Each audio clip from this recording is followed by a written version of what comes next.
नमस्कार दोस्तों, स्वागत है आपका अपना YouTube channel study with Suman sir पे। दोस्तों आज हम सीखेंगे केमिस्ट्री के वो महत्वपूर्ण फार्मूले जिसको पढ़ने से आप चाहे वो 9th 10th 11th 12th या कॉम्पिटिटिव एग्ज़ाम की तैयारी कर रहे हैं, आपको किसी प्रकार की कोई समस्या होने की संभावना नहीं है। दोस्तों यहाँ पे सबसे पहला फार्मूला है मेरा ऑक्सीजन का। ऑक्सीजन गैस या अणु के रूप में होता है तो उसका फार्मूला होता है O2।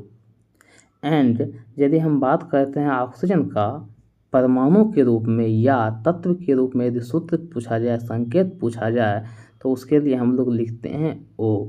यदि मान लेते हैं ऑक्सीजन आपका आयन के रूप में है तो उसके लिए हम सूत्र लिखते हैं O और इसका आयन होता है 2P- होता है।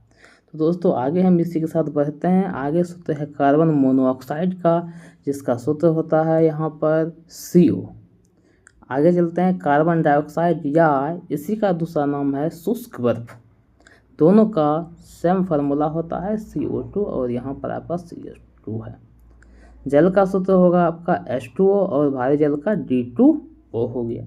आगे चलते हैं दोस्तों इसी के साथ। यहाँ पर बात आता है ये आपका है कली चूना या इसी को हम लोग बोलते हैं जिंदा चूना। समझिए दोस्तों ये कली चूना क्या होता है।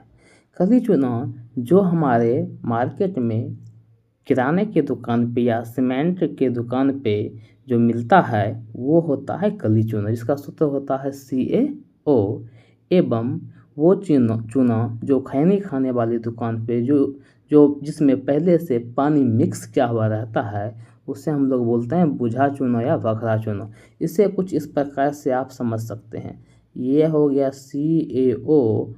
और जैसे ही इसको पानी में देते हैं दोस्तों तो इससे उष्मा निकलता है, उष्मा क्षेपीय अभिक्रिया होता है H2O और मिलाने के बाद यहाँ पे ये हो जाता है CaOH का होल 2 और ये जो बनता है इसे कहते हैं बूझा चूना या बखरा चूना।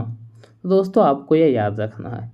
इसके बाद हम जब आगे चलते हैं तो यह है साधारण नमक, जिसे हम लोग सोडियम क्लोराइड कहते हैं। इसका सूत्र होता है NaCl। अब जानते हैं दोस्तों चूना पत्थर, खरिया, संगमरमर, खल्ली, देहाती भाषा में चौक भी बोलते हैं। जैसे कि वो ब्लैक बोर्ड पे जिससे हम लिखते हैं वो भी वही आपका खल्ली कहलाता है। और इसे केमिकल भाषा में CaCO3 मतलब कैल्शियम कार्बोनेट भी कहते हैं। आगे चलते हैं दोस्तों। अमोनिया का सूत्र होता है NH3। आगे हम बढ़ेंगे इसी के साथ पोटेशियम क्लोराइड, यह होता है आपका KCl। एथिल मरकैप्टन क्या होता है दोस्तों, ये LPG में गंध करने के लिए मिलाया जाता है एथिल मरकैप्टन को। यदि मोमबत्ती के सूत्र की बात करते हैं तो यह C25H52 होता है। सोडा का KNO3 होता है। आगे चलते हैं दोस्तों। ये आ गया अम्ल। अब हम सभी अम्ल को एक साथ पढ़ लेंगे। अम्ल में सबसे पहले आपका अम्ल आता है हाइड्रोक्लोरिक अम्ल, जिसका सूत्र होता है HCl, जो कि बहुत तीव्र अम्ल होता है। यह अम्ल हमारे शरीर में अमाशय रस में पाया जाता है।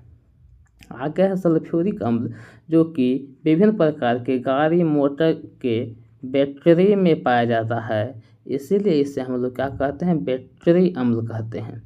और ये आपका अपना है। उसके बाद नाइट्रिक अम्ल है, ये भी। और ये तीनों का जो तीनों अम्ल है ये सब आपका कैसा होता है, प्रबल अम्ल होता है, या इसी को हम लोग कहते हैं स्ट्रॉन्ग एसिड। याद रखना है दोस्तों, यदि पूछेगा स्ट्रॉन्ग एसिड कौन कौन है तो हम बोलेंगे हाइड्रोक्लोरिक अम्ल, सल्फ्यूरिक अम्ल और नाइट्रिक अम्ल। आगे चलते हैं दोस्तों। आगे की बात करते हैं तो ये आपका कुछ दुर्बल अम्ल भी है, जैसे कि सबसे पहला नाम आता है एसिटिक अम्ल। आप सुने होंगे नाम सिरका या अचार। सिरका या अचार में जो अम्ल पाया जाता है ये आपका होता है कौन सा अम्ल, एसिटिक अम्ल। उसका फॉर्मिक अम्ल चींटी के डंक में पाया जाता है। आगे चलते हैं दोस्तों। यह होता है आपका फॉस्फोरिक अम्ल H3PO4 होता है और फॉस्फोरस अम्ल H3PO3 होता है। आगे चलते हैं दोस्तों तो यहाँ पे आ जाता है कार्बोनिक अम्ल H2CO3। सल्फ्यूरस अम्ल दोस्तों होता है H2SO3 होता है। यहाँ पे थोड़ा टाइपिंग मिस्टेक है, H2SO3 होता है सल्फ्यूरस अम्ल। आगे दोस्तों ये आपका है मीथेन गैस या मार्स गैस जिसे हम CH4 कहते हैं। इथेन होता है दोस्तों C2H6 होता है। उसके बाद चलते हैं दोस्तों, आगे आता है इथिन। इथिन मतलब हुआ दोस्तों जिसे हम लोग बोलचाल में इथिलीन भी कहते हैं। आप जो देखते हैं कि फल पकाने के लिए यूज करते हैं इथिन या इथिलीन का, इसे इस प्रकार लिखा जाता है, जिसका सूत्र होता है C2H4। इथाइन या एसिटिलीन इसी का नाम है, इसका भी प्रयोग करते हैं फल पकाने में, C2H2 होता है। जो कि सबसे अधिक पूछे जाने वाला सवाल है आपका एसिटिलीन C2H2। आगे चलते हैं दोस्तों, यह है प्रोपेन और आगे यह है अपना ब्यूटेन। ब्यूटेन जो है आपका एलपीजी का मुख्य अवयव। यदि पूछा जाएगा एलपीजी का मुख्य अवयव क्या है, तो हम बताएंगे ब्यूटेन। वैसे एलपीजी का अवयव प्रोपेन भी है, लेकिन मुख्य अवयव एलपीजी का कौन हो जाता है अपना, तो एलपीजी का मुख्य अवयव हो जाता है ब्यूटेन। आगे चलते हैं दोस्तों, तो आगे यहाँ पे बेंजीन, जिसका तो आपको पहले से पता होगा फार्मूला C6H6 होगा, ग्लूकोज का C6H12O6 है, चीनी का C12H22O11। आगे है यूरिया, NH2CO NH2 है। यदि यूरिया की बात करते हैं तो यूरिया का खोज जो है, यूरिया जो है मतलब प्रयोगशाला में बनाया गया सबसे पहला कार्बनिक यौगिक है। इसको वोहलर नामक वैज्ञानिक, किसने बनाया था दोस्तों, वोहलर नामक वैज्ञानिक ने यूरिया के विषय में बताया था। आगे चलते हैं दोस्तों, ये मिथाइल अल्कोहल है जो कि बहुत हानिकारक होता है। यदि इसका सेवन आप करते हैं तो आपकी मृत्यु निश्चित है। मिथाइल अल्कोहल बहुत हानिकारक होता है। एथिल अल्कोहल जो हम शराब में मुख्य रूप से यूज करते हैं वो है आपका एथिल अल्कोहल। आगे दोस्तों, कास्टिक पोटास सूत्र होता है KOH। आगे चलते हैं दोस्तों, यह है बेकिंग सोडा, खाने का सोडा। जो भी हम सोडा, मीठा सोडा, कुछ भी सोडा का यूज करते हैं उसमें मुख्य रूप से यह NaHCO3 मिलाया जाता है, और अग्निशामक में भी इसका मुख्य रूप से प्रयोग किया जाता है। आगे चलते हैं दोस्तों, धोने का सोडा जिससे हम लोग कहते हैं वॉशिंग पाउडर, सूत्र होता है Na2CO3 इंटू 10H2 होता है, और ये हो गया आपका वॉशिंग पाउडर हो गया, धोने का सोडा हो गया। आगे चलते हैं दोस्तों, विरंजक चूर्ण है जिसे हम लोग ब्लीचिंग पाउडर भी कहते हैं। इसका फार्मूला होता है CaOCl2 होता है। अब यहाँ पे 3 प्रकार का कशिश होता है दोस्तों। कशिश यदि हम बोलते हैं तो इससे हम लोग सिंपल भाषा में इंग्लिश में विट्रियोल कहते हैं। 3 प्रकार का कशिश होता है, नीला कशिश होता है, हरा कशिश होता है और उजला कशिश होता है। नीला कशिश मतलब ब्लू विट्रियोल, इसी को तूतिया भी कहते हैं। इसका सूत्र होता है CuSO4 × 5H2O।